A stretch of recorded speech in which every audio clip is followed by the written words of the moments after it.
On June 18, 1812, the U.S. President James Madison declared war on Great Britain. This was the beginning of the War of 1812, or as some people called it, the Battle for Canada. The United States wanted more land to the north, and they didn't like the British always controlling their lives.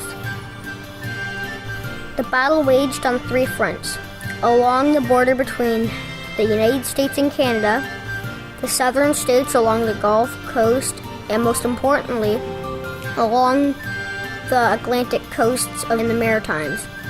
Most supplies, merchandise, and reinforcements were transported by sea, so controlling the Atlantic was critical.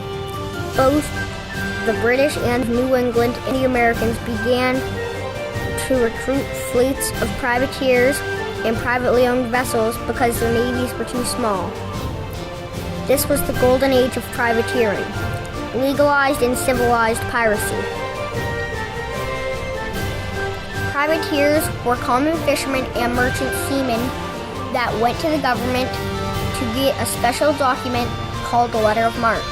This letter gave them permission to attack and capture an enemy vessel, bring them back to their home port, and sell the captured goods for profit.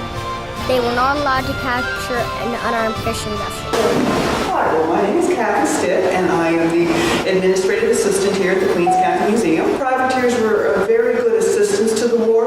We have to remember, in 2017, when Canada goes to war, or any country goes to war, they usually have a standing Army Navy. Back in these times, 200 years ago, they did not. But also, they were an assistance to the British Navy. And actually, the British Navy was not very fond of privateers because they did so well. So it was kind of a give and take sort of situation. Exactly.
One of the most successful privateers was Captain Joseph Barth and his ship, the Liverpool Packet.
am in the Queens County Museum. I am standing on the exact